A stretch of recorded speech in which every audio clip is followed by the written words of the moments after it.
Bonjour à tous, c'est Petit Sam. Alors aujourd'hui, je vais vous parler des mots et des expressions qu'il ne va surtout pas falloir dire aux recruteurs.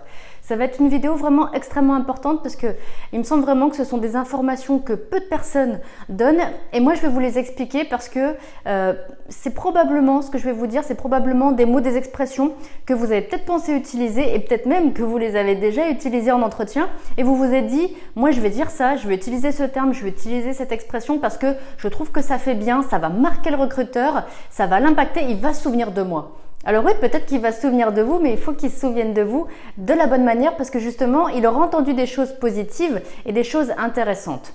Donc, je vais vous expliquer quels sont ces mots, quels sont ces termes, pourquoi il ne faut pas les utiliser et également, je vais vous donner des exemples et vous expliquer comment changer un petit peu ces formulations-là. Mais ce qu'il faut bien comprendre, c'est que s'il y a vraiment des mots, des expressions qu'il ne faut pas utiliser, c'est parce que, en fait, elles ont tellement été utilisées par les candidats, elles ont tellement été du coup entendues par les recruteurs que les recruteurs n'en peuvent plus d'entendre ces mêmes mots, ces mêmes expressions qui reviennent quasiment à chaque entretien. Et surtout pour lui, ça n'a plus aucun sens puisque tout le monde le dit, ça ne veut plus rien dire tout simplement. Ça a vraiment perdu de son sens, ça a perdu de son impact et du coup ça n'a plus aucune valeur ces termes-là, ces mots-là. Et qui plus est, si quasiment tous les candidats les utilisent, vous, quand vous allez vous servir de ces mots-là, de ces expressions-là, vous n'allez absolument pas vous démarquer. Et pourtant, c'est l'objectif de l'entretien, c'est de faire la différence. C'est que le recruteur se souvienne de vous et uniquement de vous parce qu'il aura entendu des choses qu'il n'aura pas entendues ailleurs. Donc c'est pour ça que c'est extrêmement important de ne pas redire la même chose que les autres candidats.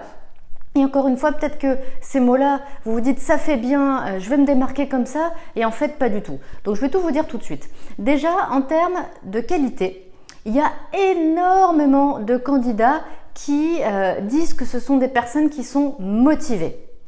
Alors, je pense que toute personne qui va à un entretien d'embauche est motivée déjà pour avoir le boulot, pour faire le job. Ouais. Et la motivation, non seulement ça se dit pas, mais en plus ça se prouve. C'est-à-dire que finalement c'est dans vos attitudes, dans votre gestuelle, dans votre engagement que vous allez laisser transparaître que le recruteur va se rendre compte de votre motivation. Donc votre motivation, vous n'avez absolument pas besoin de la dire parce que votre motivation, elle va se voir, elle va se ressentir. Donc je suis motivé, vous l'oubliez, tout le monde le dit et en plus ça n'explique absolument rien. On peut tous dire je suis motivé et finalement il y en a peut-être que la moitié qui sont vraiment motivés à faire le boulot en question. Deuxième terme que je vous déconseille vraiment d'utiliser quand vous parlez de vos qualités, c'est de dire « je suis sérieux ».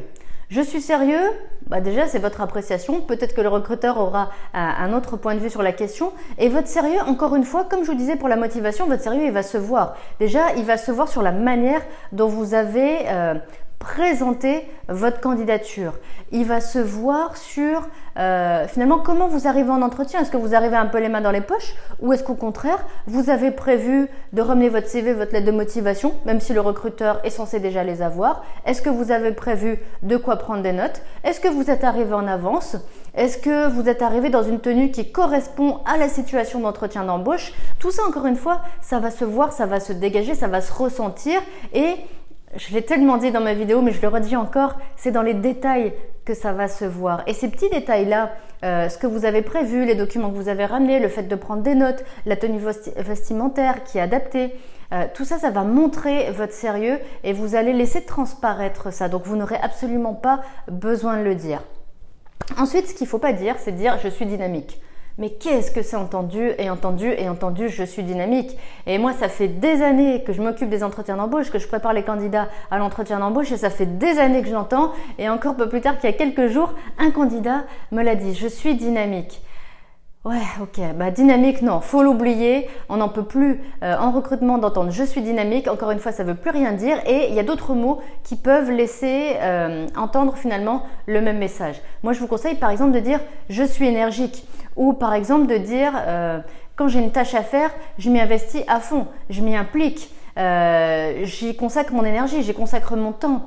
Vraiment je fais des efforts pour aller au bout de cette tâche. Tout ça finalement ça veut dire la même chose, ça veut dire que vous mettez de l'énergie, mais c'est pas la même chose que dire je suis dynamique. Et encore une fois, c'est pas la même chose de changer un petit peu la formulation pour qu'elle soit personnalisée que de dire la même chose que tous les autres candidats qui seront passés avant vous et qui passeront après vous. Donc on oublie je suis dynamique, s'il vous plaît. Autre chose que je vous déconseille absolument de dire pour faire valoir vos qualités, vos compétences, c'est dire je suis ponctuel.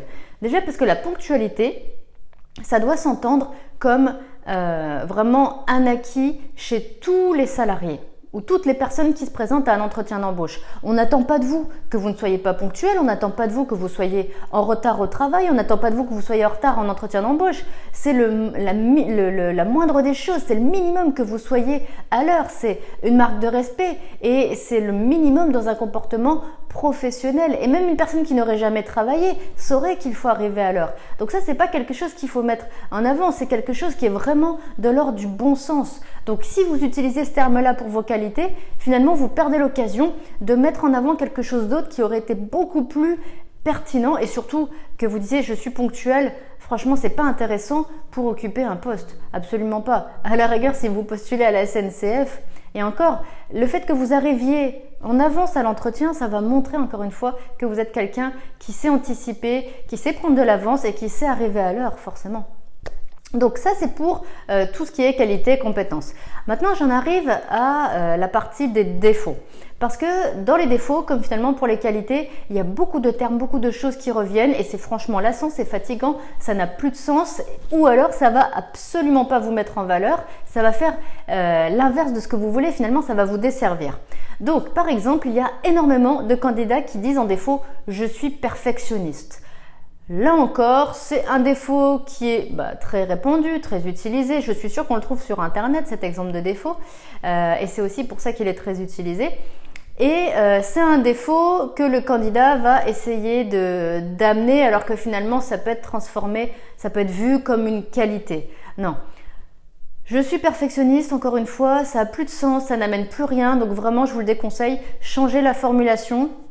Peut-être dire parfois je suis un peu trop tatillon, un peu trop pointilleux, je veux tellement que ce soit bien fait que parfois je vais y passer un peu trop de temps ou je vais peut-être un petit peu chercher la petite bête avec le travail d'un collègue. Donc ça, voilà, oui, ça c'est un défaut. Ok, ça montre certes une qualité, votre sens du détail, mais dit comme ça, c'est un défaut qui revient franchement à perfectionniste, mais dit autrement, c'est plus personnalisé, ça a plus de sens et vous amenez plus d'humanité, plus de transparence. Le recruteur voit mieux qui vous êtes quand vous le formulez justement autrement.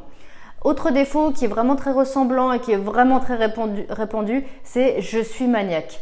Donc là, je vous invite vraiment à utiliser les mêmes formulations et les mêmes exemples que je vous ai donnés juste avant, mais « je suis maniaque », vous l'oubliez, ça, franchement, tous les candidats le disent encore une fois en entretien d'embauche. Autre chose que j'ai souvent entendu en entretien et qui vraiment vous dessert, c'est les candidats qui vont dire à la question « quels sont vos défauts ?» Je n'ai pas de défauts. Je n'ai pas de défauts, alors je n'ai que des qualités. Autre variante, je suis désolée, mais à chaque fois que j'ai demandé mes défauts à quelqu'un, on m'a dit que j'en avais pas. Non, franchement, ça peut faire sourire, mais ça passe pas du tout. C'est vraiment pas du tout une réponse appropriée à la question des défauts, parce que clairement, tout le monde a des défauts, et si le recruteur vous pose la question, c'est pas pour rien, c'est pas juste pour entendre vos défauts, c'est pas pour plomber votre entretien d'embauche, c'est pas pour nuire à votre candidature, c'est pour voir si vous savez prendre du recul, si vous savez analyser à la fois les points forts dans votre profil professionnel, mais aussi les points de vigilance. Et les points de vigilance, justement, c'est les défauts. Si vous les connaissez, vous saurez y faire attention, peut-être même que vous saurez les corriger. Mais la première étape, c'est de connaître ces défauts. Donc c'est extrêmement important de pouvoir mentionner des défauts et surtout ne dites pas j'ai pas de défauts parce que de une, c'est pas possible, c'est pas vrai. De deux, ça fait extrêmement prétentieux. De trois, ça montre que vous n'avez pas le recul nécessaire sur votre posture et donc pour le recruteur, ça veut dire beaucoup de choses. Ça veut dire que peut-être un jour, si vous embauche, il vous fera une remarque, vous allez mal le prendre ou il vous dira de faire autrement. Vous ne voudrez pas parce que vous pensez que votre méthode, votre manière de faire est la bonne puisque vous n'avez pas de défauts, donc vous n'avez que des qualités, donc vous êtes parfait. Et non, ça marche pas comme ça. Autre chose que je vous déconseille absolument de dire, moi je l'ai aussi beaucoup entendu en entretien d'embauche, par exemple quand un recruteur va vous demander pourquoi il doit vous recruter ou quel est votre petit plus qui va faire la différence, les candidats répondent parfois, même souvent, embauchez-moi et vous verrez. Eh ben non, parce que justement le recruteur veut le savoir, veut le voir, veut le comprendre avant l'embauche. Sinon, il ne vous embauche pas. Ça marche absolument pas. Donc là, cette phrase-là, peut-être que vous allez vous dire « ouais, ça fait bien, c'est choc ». Non, ça va pas parce que justement, ça n'apprend rien. Ça ne permet pas de comprendre pourquoi votre candidature est peut-être la meilleure. Et c'est vrai, elle est peut-être la meilleure, mais si vous n'expliquez pas en quoi et pourquoi, le recruteur, il ne va pas deviner, il ne vous connaît pas. Donc, il faut absolument aller au bout de votre argument, il faut absolument détailler, il faut absolument donner des exemples de pourquoi vous êtes le bon candidat. Et enfin, autre chose qu'il ne faut absolument pas faire, pas dire en entretien d'embauche et qui s'entend malheureusement beaucoup, c'est dire des choses négatives, dire du mal d'une précédente entreprise ou d'un collègue que vous avez eu avec qui ça s'est pas bien passé, parce que là clairement le recruteur, tout ce qu'il veut entendre, c'est que vous êtes capable de dire du mal d'une entreprise et donc que vous êtes capable potentiellement de dire du mal de son entreprise ou de lui-même et du coup de nuire à l'image de l'entreprise. Et clairement il prendra pas ce risque-là. S'il entend ça, moi je vous dis, vous n'êtes pas recruté. Donc surtout ne le faites pas, ne le dites pas. Voilà pour vraiment tout ce qu'il faut pas dire en entretien d'embauche. Alors il y aurait d'autres choses, mais vraiment ce que je vous ai donné là, c'est les éléments, les arguments les plus entendus, les plus utilisés, vraiment ce qu'il faut absolument bannir. Voilà, comme je sais que c'est pas facile de trouver les bons mots, les bons termes, les bons arguments, ce que je vous propose, c'est d'avoir tout de suite une liste de 100 qualités que vous pourrez réutiliser donc dans votre CV, votre lettre et votre entretien d'embauche. Ça pourra vous donner pas mal d'idées pour ce qu'il faut dire aux recruteurs. Cette liste, donc si vous la voulez, 100 qualités, je vous mets un lien juste en dessous de la vidéo, dans la description. Vous cliquez sur le plus et vous verrez le lien s'il n'est pas tout à fait visible. Et du coup, ça va arriver dans quelques minutes dans votre boîte mail et ça va vraiment vous aider et vous inspirer. Autre chose, si vous voulez que je vous aide à répondre aux questions d'un entretien d'embauche, parce qu'encore une fois, je sais que c'est pas facile, je sais que c'est pas évident de trouver les réponses adaptées, de trouver ce qui va convaincre un recruteur, ce qui va l'intéresser, ce qui va avoir de l'impact en entretien et ce qui va vous permettre de faire la différence. Encore une fois, je vous mets un lien juste en dessous parce que je peux vous aider, je peux vraiment vous faire avancer sur la préparation d'entretien d'embauche et vous donner énormément d'atouts et d'arguments efficaces, pertinents qui vont faire la différence. Donc le lien, c'est juste en dessous. Encore une fois, vous cliquez sur le plus dans la description et vous y aurez accès dans quelques instants. Voilà, moi je vous dis bon courage pour vos entretiens d'embauche et à bientôt dans une prochaine vidéo.